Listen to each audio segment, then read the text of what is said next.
दवा खा लो माँ। गर्विता ने अपनी बीमार माँ को पानी का गिलास थमाते हुए कहा। तुम कभी समय से दवा नहीं खाती। माँ कोई जवाब दे पाती उससे पहले ही गर्विता का फोन बजने लगा। उसने देखा धीरज का फोन था। गर्विता अभी कुछ सोच ही रही थी कि माँ बोल उठी। वह इतने दिनों से फोन कर रहा है, उठाकर बात क्यों नहीं कर लेती। कुछ सोचकर उस दिन गर्विता ने फोन उठा लिया। तुम्हें इतने दिनों से फोन मिला रहा हूँ, उठाती क्यों नहीं? उधर से तड़क कर धीरज ने पूछा। माँ बीमार हैं, अपने पोते को बहुत याद कर रही हैं। तुम वापस कब आओगी? कल ही आ जाओ युग को लेकर। और हाँ, अब अपनी माँ की बीमारी का बहाना मत बनाना। तुमने 2 साल निकाल दिए, कभी पापा बीमार हैं, कभी माँ। ऐसे भी कोई माँ बाप अपनी बेटी को घर बिठा लेते हैं। मेरा बेटा भी मुझे ठीक से नहीं जानता। मुझे कुछ नहीं सुनना, कल के कल ही आ जाओ, कहकर धीरज ने फोन काट दिया। न सलाम न किसी का हालचाल ही पूछा। गर्विता न कुछ बोल सकी, न उसने कुछ बोलने का मौका ही दिया। बस एक हुक्म सा सुनाकर फोन काट दिया। गर्विता ने आंगन में खेलते युग की तरफ देखा तो पुरानी सब यादें ताजा हो गईं। धीरज का फोन जैसे उसके पुराने जख्मों को हरा कर गया। उसे वह दिन याद आ गया जब शादी के 7 साल बाद उसे और धीरज को पता चला था कि वे माता पिता बनने वाले हैं। वे दोनों बेहद खुश थे। वे ही क्या, परिवार में सभी खुश थे। सभी को इस खुशखबरी का कब से इंतजार था। आने वाले नन्हे मेहमान के लिए रोज नए सपने सजाते सजाते 9 महीने कब बीत गए, गर्विता को पता ही नहीं चला। और फिर उसके जीवन में वह खूबसूरत दिन आया जब उसने एक नन्हे से राजकुमार को जन्म दिया। सास ससुर तो अपना वंशज पाकर बेहद खुश थे। पोते के जन्म पर धीरज की माँ बहू की बलाएं लेते नहीं थक रही थीं। गर्विता युग को लेकर अस्पताल से घर आई तो घर वालों ने उसका जोरदार स्वागत किया। उसने सोचा सब कुछ है मेरे पास, एक बच्चे की कमी थी, वह भी युग ने पूरी कर दी। वह मन ही मन बुदबुदाई कि यूं ही कहते हैं कि किसी को मुकम्मल जहां नहीं मिलता। उसका मन कर रहा था कि जोर से चिल्लाकर सबसे कहे कि मेरी दुनिया देख लो, यहाँ कोई कमी नहीं। मगर गर्विता नहीं जानती थी कि उसकी दुनिया कैसे उलट पलट होने जा रही थी। उसकी खुशी को जैसे उसकी अपनी ही नज़र लगने वाली थी। अभी युग को पैदा हुए 1 हफ्ता ही हुआ था कि गर्विता को धीरज का व्यवहार कुछ बदला बदला सा लगने लगा। गर्विता खुद भी नई परिस्थितियों में ढलने की कोशिश कर रही थी और इस वक्त उसे सबसे ज़्यादा धीरज के साथ की ज़रूरत थी। लेकिन वह तो रोज एक नई शिकायत करने लगा था। कभी कहता तुम्हारे पास तो मेरे लिए वक्त ही नहीं है। कभी कहता इस कमरे में हर समय बच्चों के डायपरों और दूध की बदबू आती रहती है। उसने गर्विता का हाथ वटाना बिल्कुल बंद कर दिया था। एक दिन बोला, मैं तुम्हारे साथ इस कमरे में नहीं रह सकता। युग के रोने की वजह से मेरी नींद बहुत खराब होती है। और अपना तकिया लेकर दूसरे कमरे में सोने चला गया। वह भूल चुका था कि गर्विता भी नई नई माँ बनी है और उसे युग के साथ साथ अपना भी ख्याल रखना है, क्योंकि उसके प्रसव को अभी 1 ही हफ्ता हुआ था। धीरज में अचानक आए इस बदलाव से गर्विता अचंभित थी। फिर भी उसने सोचा कुछ दिनों में सब ठीक हो जाएगा। एक दिन उसने युग के लिए कुछ सामान मंगवाया, पर जब सामान घर पहुंचा तो धीरज ने कहा, तुम कुछ कमाती तो हो नहीं, बस दिन रात मेरा पैसा उड़ा रही हो। मेरे पास तुम्हारे फिजूल खर्च के लिए पैसे नहीं हैं। खुद कमाओगी तो पता चलेगा, पैसे पेड़ पर नहीं उगते।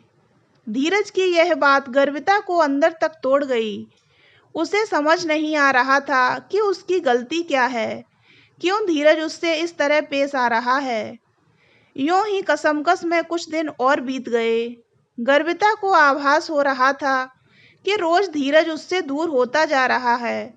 फिर भी वह खुद को धैर्य बंधा रही थी कि जल्द ही सब ठीक हो जाएगा।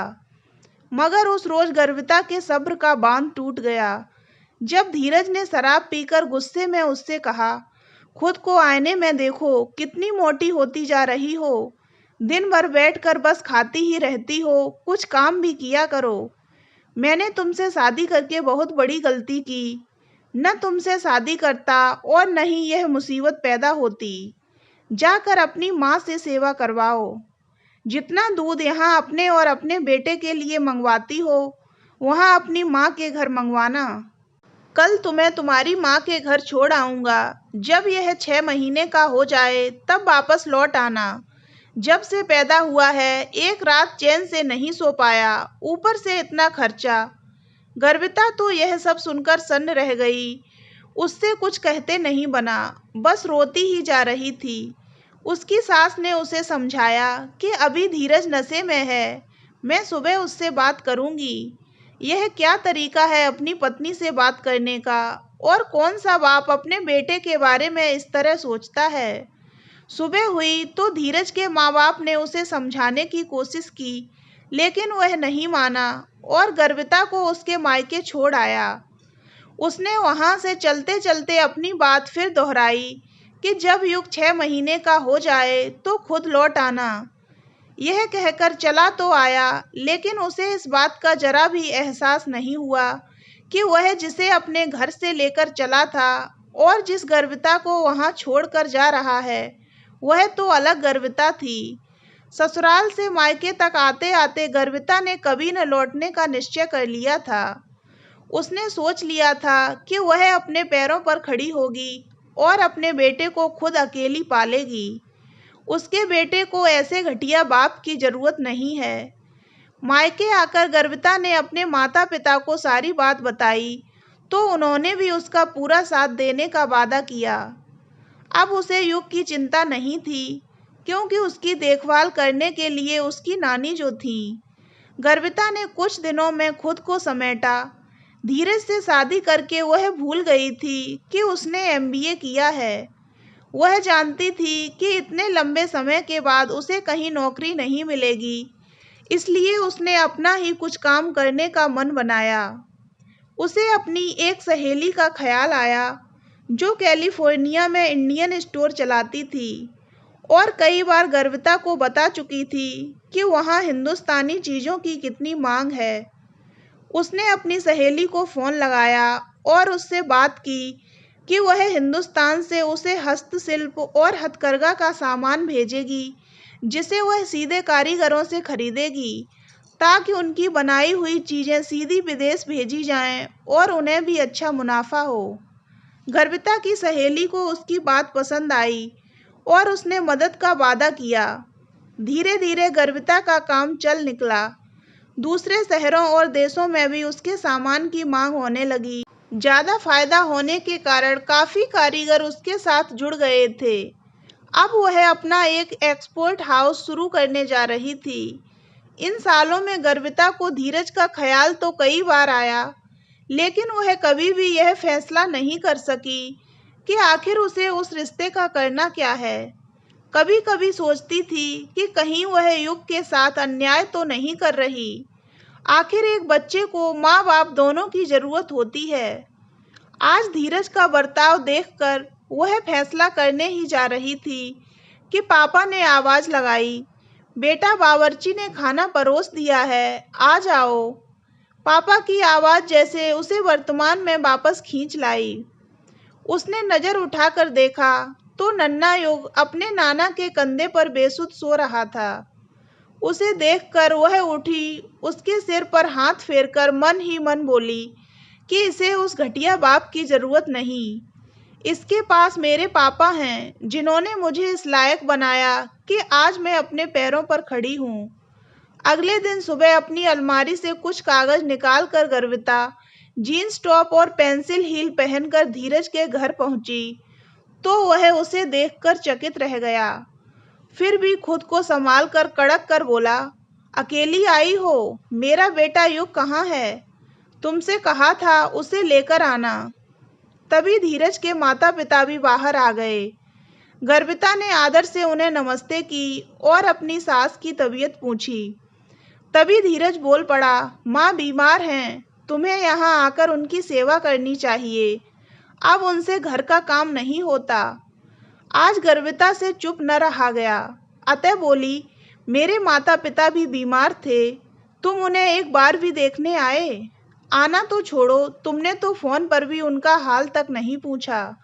फिर मुझसे यह उम्मीद तुम्हें क्यों है कि मैं तुम्हारे घर आकर तुम्हारे माता पिता की देखभाल करूंगी? और आज जिसे तुम बार बार अपना बेटा कह रहे हो, याद करो उसके दूध तक का खर्चा तुम उठाना नहीं चाहते थे। हमेशा चुप रहने वाली गर्विता के मुंह से इतनी बात सुनकर धीरज सकते में आ गया। लेकिन पुरुष होने का कुछ अहम अभी बाकी था, सो उसने अपना तुरुप का पत्ता निकाला। ठीक है, अगर तुम्हें इतनी शिकायतें हैं तो मैं तलाक के कागज बनवा कर तुम्हारे घर भिजवा दूंगा, दस्तखत कर देना। इसके लिए तो गर्विता तैयार ही थी। अपने पर्स से एक कागज निकालकर वह धीरज से बोली, इतनी तकलीफ करने की जरूरत नहीं है। कागज मैंने बनवा लिए हैं, दस्तखत भी कर दिए हैं, तुम भी दस्तखत कर देना। और हाँ, नहीं मुझे तुमसे कुछ चाहिए, नहीं मैं तुम्हें कुछ दूंगी, युग भी नहीं। कहकर वह वापस जाने के लिए मुड़ी ही थी कि उसने दोबारा अपने पर्स में हाथ डाला और एक निमंत्रण पत्र निकालकर धीरज के हाथ में थमा दिया। तुमने कहा था ना, खुद कमाओ। कल मेरे एक्सपोर्ट हाउस का उद्घाटन है, युग एक्सपोर्ट्स। सपरिवार आना, मुझे अच्छा लगेगा। यूं तो तुम्हारे दिए जख्मों को कभी भूल नहीं पाऊंगी, लेकिन सिर्फ एक बात के लिए हमेशा तुम्हारी शुक्रगुजार रहूंगी। अगर तुम मुझे मेरे मायके छोड़कर नहीं आए होते तो मैं आज वह नहीं होती जो मैं हूँ। मेरे माता पिता ने मुझे नाम दिया था गर्विता, लेकिन तुमने मुझे गर्विता बनाया है। आज मुझे अपने आप पर गर्व है। कहकर गर्विता पलटकर बाहर निकल गई। धीरज अपना सिर पकड़कर वहीं बैठा रह गया। उसकी माँ ने उसके सिर पर हाथ रखा और धीरे से बोली, बेटा जो बोया पेड़ बबूल का तो फूल कहाँ से होए। इधर गर्विता अपने आप को आजाद और बहुत हल्का महसूस कर रही थी, लेकिन धीरज के घर से निकलते निकलते उसे आज फिर दो पंक्तियां याद आ गईं। कभी किसी को मुकम्मल जहां नहीं मिलता, कहीं जमीन नहीं मिलती तो कहीं आसमां नहीं मिलता। तो दोस्तों, अगर आपको ये कहानी अच्छी लगी हो तो वीडियो को लाइक करें और ऐसी ही अन्य कहानियां सुनने के लिए हमारे चैनल को सब्सक्राइब अवश्य करें।